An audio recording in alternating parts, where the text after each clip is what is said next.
ओम शांति। आपका प्रश्न है सुख दुख कर्म फल है या हमारा पार्ट या रोल? क्या है वास्तव में जो भी हमें संसार में सुख व दुख मिलता है उसका जिम्मेवार हमारे कर्म हैं या हमारा पार्ट? बहुत बहुत गुये और बहुत अच्छा ये प्रश्न है।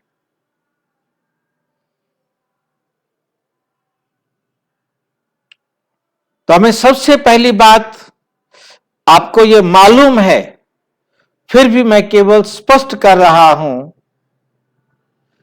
ताकि आगे समझने में यह दुविधा नहीं हो। पहली बात हमें समझनी है कि हर आत्मा में 5000 साल का पार्ट नूंद है। उसको नूंद किसने किया? ये बात हमें बहुत अच्छी तरह से समझ लेनी है कि उस पार्ट को नूंद किसने किया। उस पार्ट को नूंद हर आत्मा ने स्वयं किया है, किसी और ने नहीं। आत्मा में परमात्मा ने पार्ट नूंद नहीं किया। यह बात हमें बहुत अच्छी तरह से समझनी है कि परमात्मा ने किसी भी आत्मा में पार्ट को नूंद नहीं किया। हर आत्मा के अंदर स्वयं आत्मा ने अपना पार्ट नूंद किया है कर्म करके। अब प्रश्न ये उठता है कि कर्म पहले किया था या पार्ट पहले नूंद हुआ था?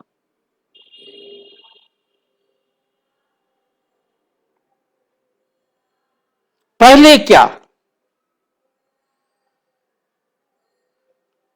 तो यह बात बहुत अच्छी तरह से ध्यान से समझना है।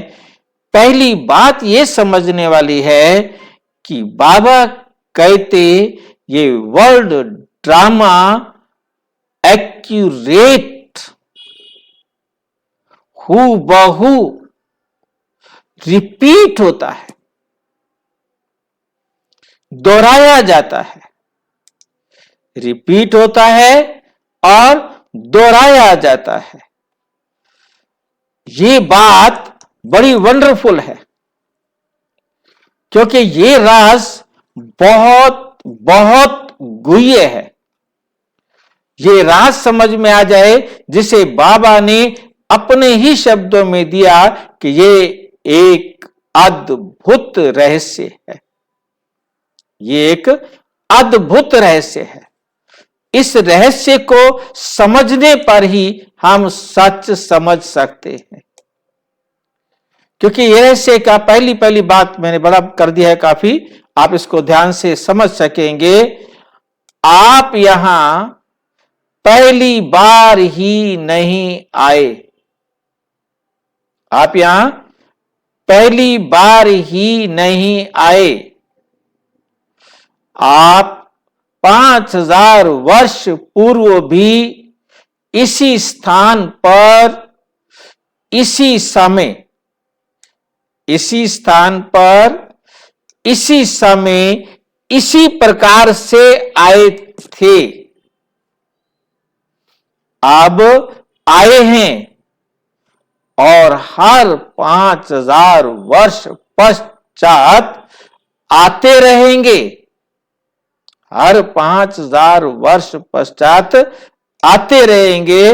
तीसरी लाइन में आप देखेंगे, क्योंकि इस सृष्टि रूपी नाटक की हर 5000 वर्ष पश्चात हूबहू पुनरावृत्ति होती है। ये बड़ी गुह्य बात है। देखिए कि तीनों लाइनें एक समान, और जिसके अंदर इतना गुह्य राज है, बहुत ध्यान से इसे समझना है। हर आत्मा में 5000 साल की रिकॉर्डिंग है, और वो रिकॉर्डिंग ऐसी है अविनाशी, जिसे विनाश नहीं किया जा सकता, जिसके बदला नहीं जा सकता,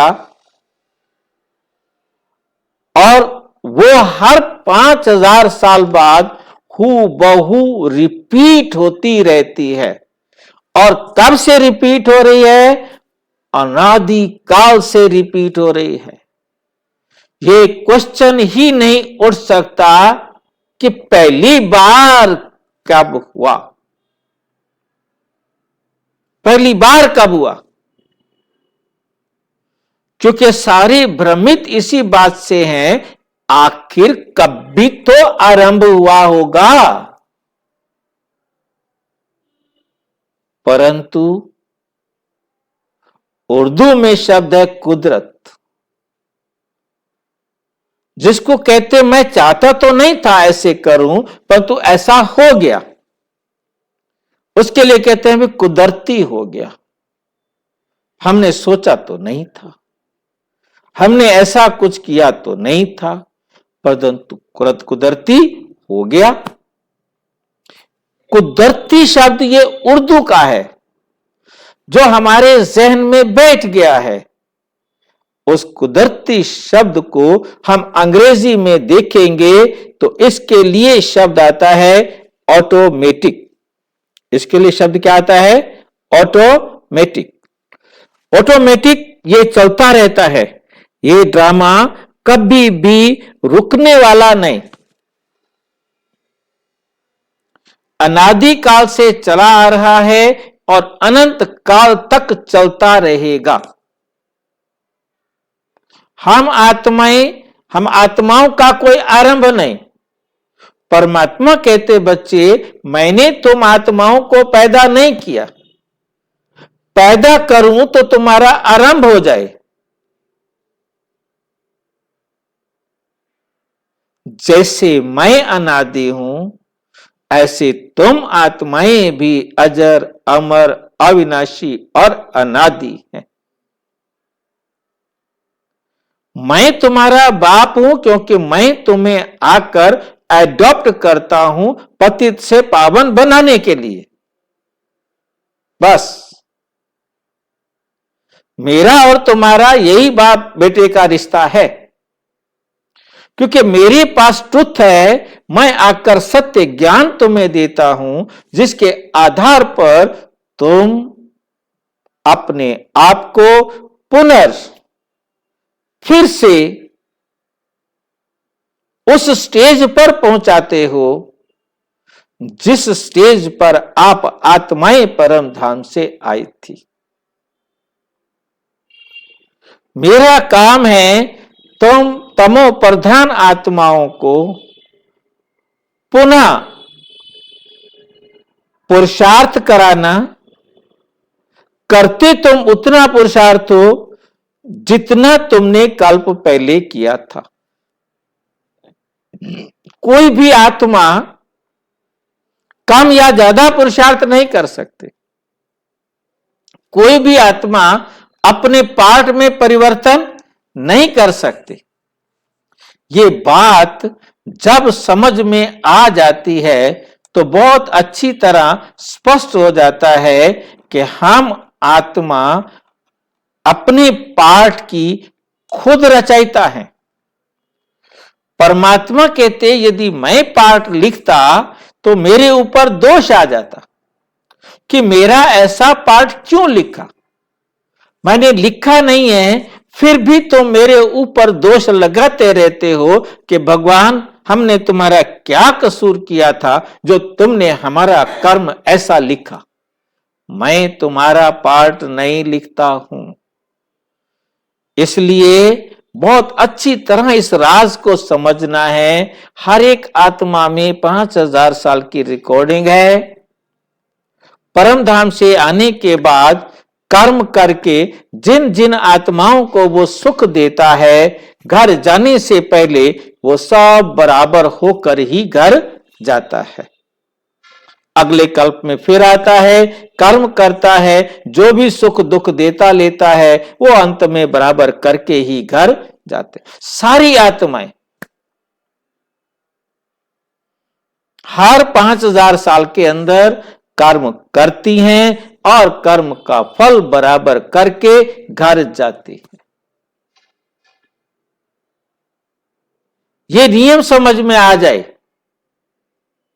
ड्रामा समझ में आ जाए, ड्रामा का ये गुह्य राज समझ में आ जाए, फिर हलचल में क्यों, क्यों क्या का प्रश्न क्यों, फिर कोई प्रश्न ही नहीं उठता। जब हमें यह समझ में आ जाए तो फिर प्रश्न ही नहीं उठता कि ऐसा क्यों हुआ, ऐसा किसने किया।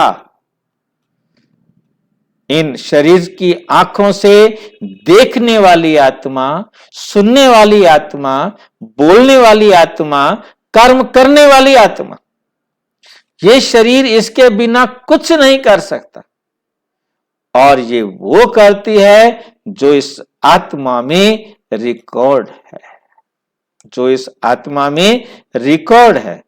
ये फिर भी आपको बहुत बड़ा करके मैं दिखा रहा हूं, परंतु इस आत्मा को हम इन आंखों से तो क्या दुनिया के किसी भी सूक्ष्म दर्शी यंत्र से नहीं देख सकते, क्योंकि ये आत्मा इस शरीर के अंदर भ्रिकुटी में, जहां पर ये रीढ़ की हड्डी के ऊपर ये खोपड़ी रुकी हुई है, वहां आत्मा की सीट होती है।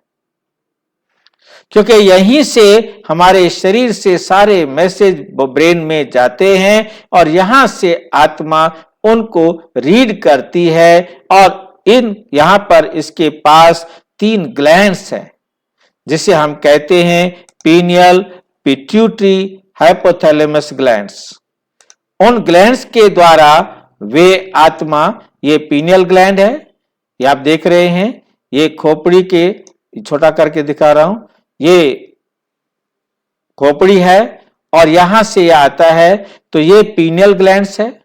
और ये जो आप येलो कलर देख रहे हैं, ये पिट्यूटरी ग्लैंड्स है और ये हाइपोथैलेमस ग्लैंड्स है। 1 2 3, ये 3 ग्रंथियों के बीच में यहां आत्मा का स्थान है। ये इसके चारों तरफ तीनों घेरे हुए होते हैं। ये एक तरफ दिमाग में जाना है, जो भी मैसेज आ रहा है वो इस नस के द्वारा आता है और यहां से आत्मा के पास से होता हुआ इस ब्रेन में रिकॉर्ड होता है। और रिकॉर्ड करने का काम आत्मा करती है, जैसे कंप्यूटर का ऑपरेटर किस फाइल को कहां रखना है वैसे रखता है। तो इस आत्मा में ड्रामा रिकॉर्ड है। यह आत्मा भी हमने आपको बड़ा करके दिखा दिया, परंतु यह आत्मा बहुत सूक्ष्म है। ये इन 3 ग्लैंड्स के द्वारा ढकी हुई होती है। इन तीनों ग्लैंड से इधर से ये संदेश लेती है और इन तीनों ग्लैंड्स के द्वारा पूरी बॉडी को ये मैसेज करती है, पूरी बॉडी को कंट्रोल करती है। इसलिए इसे आज्ञा चक्र कहते हैं। इसे क्या कहते हैं? आज्ञा चक्र, जहां से पूरी शरीर को कंट्रोल किया जाता है। और ये कंट्रोल उसी प्रकार से करती है जैसे कंप्यूटर का ऑपरेटर ऑपरेट करता है। और ये जो ब्रेन है वो इस कंप्यूटर के अंदर जो हार्ड डिस्क है उसी की तरह है। तो हमें समझ में आ रहा होगा, आत्मा अपना पार्ट एक्यूरेट बजाती है, गलती कर नहीं सकती, हूबहू पार्ट बजता है। तो हर पार्ट में निश्चित है, जो मैंने दिया है वो मैंने लेना है और बराबर करके जाना है। तो ये कर्मों का ही फल मिलता है। और मुझ आत्मा में भी वही लिखा हुआ है जो मैंने किया है। इन दोनों के बारे में हर बात स्पष्ट हो जाए तो कोई दिक्कत नहीं रहती, बात समझ में आ जाती है। चाहे आप इसे कहो कर्म का फल, एक कल्प के अंदर जो आपने किया वही आप कर रहे हो, उसका जो फल मिला वही आपको मिल रहा है, तो ये क्या है? कर्म फल। अब मेरे ड्रामा में ही ऐसे लिखा हुआ है, मैंने ऐसे किया क्यों, उसे कोई चेंज नहीं कर सकता। परमात्मा का बाप भी चेंज नहीं कर सकता, है नहीं कोई उसका बाप। बन बेशक हम जाते हैं बाप कि वो हमारा बच्चा है, परंतु वो समझ अलग है, वो बात अलग है। तो हमें बहुत बहुत अच्छी तरह से समझना है। परम पिता परमात्मा आकर समझा रहे हैं, बच्चे ड्रामा में वही लिखा है, वही आप कर रहे हो और वही आप पा रहे हो, जो आप आत्मा में लिखा हुआ है।